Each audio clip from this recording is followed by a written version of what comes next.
Game Pass, a great service that is a nice feature of the Xbox ecosystem. Or at least that is how I always seen it in my head. Back in the day, when the product was announced, my eyes sparkled and were filled with glee at the service that bundled access to the online segment of gaming with a limited library that was to be consistently updated every once in a while. At the moment, I thought that it was an opportunity for me to be able to play a bunch of games for a relatively low price, since back then the only thing that I had in my wallet was Broken Dreams and some lint. Fast forward to the present day. The wallet has more lint, the sparkle is gone from my eyes, and the price of the service has doubled since its release in 2017. And the thing is that the service is still very good value on paper, but you start running into problems once you look at it a bit more closely. An example can be Exo Primal, a game that I got to enjoy for a bit thanks to the service. I had a very fun time, but it has some issues with how the gameplay worked.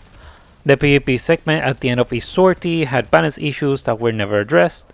The game needed more game modes and more interesting dinosaurs to fight. But regardless, I liked it overall, and it was all thanks to Game Pass. The problems start when you consider that the service obfuscates any sales numbers the product might have had. So it becomes kind of difficult to measure interest in any particular game when you don't have sales number to boost its visibility. And with the lack of sales, the game probably didn't have any robust safety net to extend it beyond its first year, with it now going into maintenance mode. But we're talking about a live service title, so its current situation could be attributed to other factors, and Game Pass ain't necessarily the source of all these problems. The issue is that it isn't restricted to whatever live service is on offer, but instead being ever present throughout all games. Pentiment was a game whose developers claimed that it was made possible almost exclusively due to Game Pass. That was probably an important factor in its exclusivity agreement, which eventually ended and the game was later released on other platforms. So it seems the service might be good enough for developers to help materialize their ideas, but not enough to keep them there. They still have a need to expand their customer base in order to stay afloat and to keep supporting their creative vision. It is this weird dynamic within Game Pass, game developers, and the average gamer that is at the heart of my concerns with the direction Microsoft is taking it. If you have been following recent news, then you are probably aware that Microsoft seems to be slowly winding down its console commitments in favor of Game Pass, and incubating the idea of being a third-party publisher. All the while, they claim that there is a future console in the works, and the console refresh to appear in the near future. To say that there has been some confusion in their messaging is an understatement.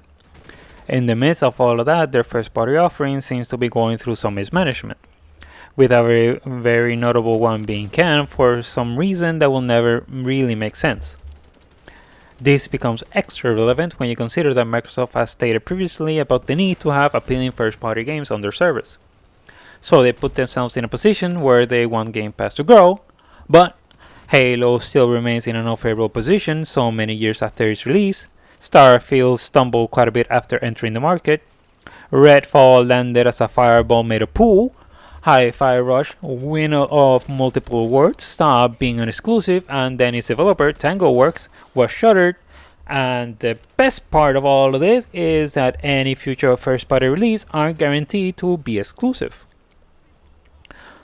All that happened, and Microsoft doesn't seem like it will do anything about it, other than still try to sell the idea that Game Pass is the best deal in gaming.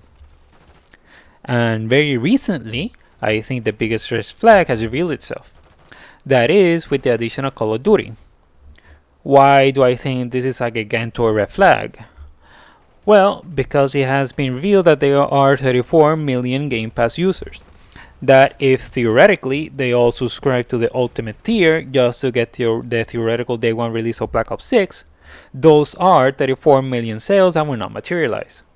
It's going to be a hella good deal for Microsoft. They will get a hefty increase in Game Pass revenue, but theoretically, Activision Blizzard will have to accept a fraction of what could have been their earnings of those 34 million players.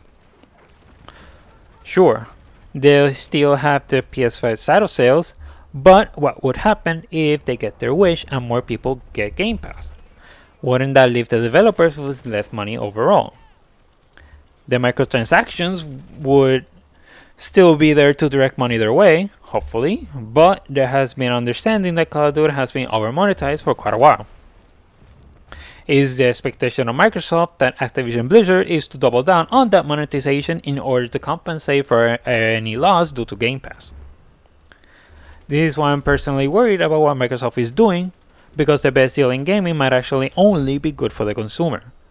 Developers might be getting shafted in some way or form, or at least not getting enough so that they can't make any kind of commitments to the Xbox console.